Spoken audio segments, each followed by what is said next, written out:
All right, guys, the food just showed up, and this is what we're looking for on One Beer Leads to Another. We're looking at fantastic brews and fantastic food. The first thing I'm going to taste here is the Kartoffelsuppe, which is the potato soup. You can see it's nice and rich and thick and steamy.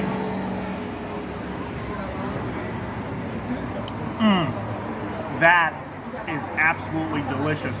That gets 5 champlings. All right, guys, so this is the goulash, and it's actually made with one of their stouts.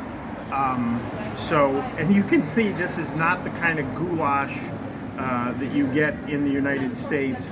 This is really good roast beef. The bee is bothering me. And of course, one of my favorite German things, Spätzle, which is essentially potato noodles. So I'm gonna get some of this up in here. Oh, this is, and this is, I can already tell you.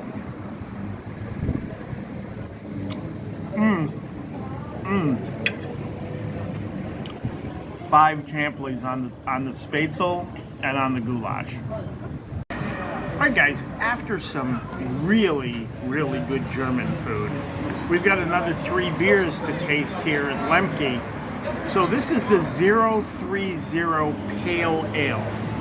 It says a subtle fragrance of tropical fruits, citrus, and wild forest honey.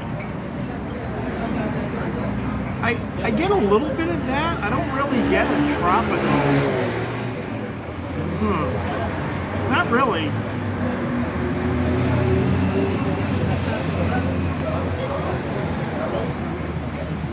It says a compact malty body contributes to flavors of toast and toffee. I have to say, so far, this is the least favorite of my beers here. The 030 Pale Ale, I'm going to go ahead and give them 3 champlings. Okay, next up here is the India Pale Ale. Shout out to Stephen Keevil out there in Austin, Texas. This has a 40 bitter units. This is the highest bitter unit beer that we're going to taste today. It says refreshing fragrance of mango and grapefruit with hints of pine caressing the palate.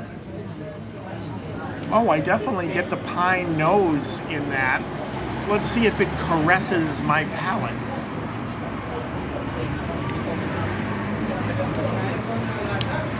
Yeah, it does. It's a really good take on a pale ale, an IPA.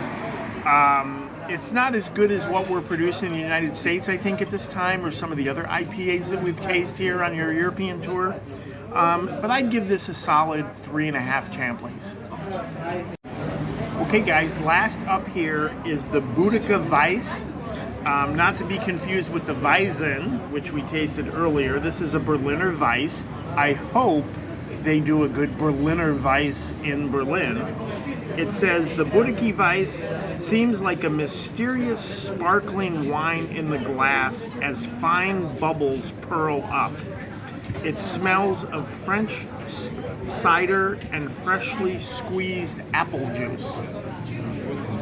Oh yeah, I definitely get that. I definitely get the cider nose on this.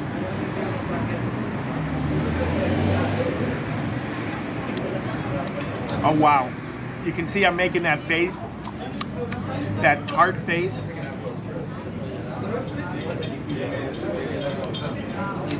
But you know what, as is always the case with me with sours, the second taste is always better. This is a really good Berliner Weiss. I'm gonna go ahead and give this 4 champlings. Okay guys, wrapping up here at Lemke.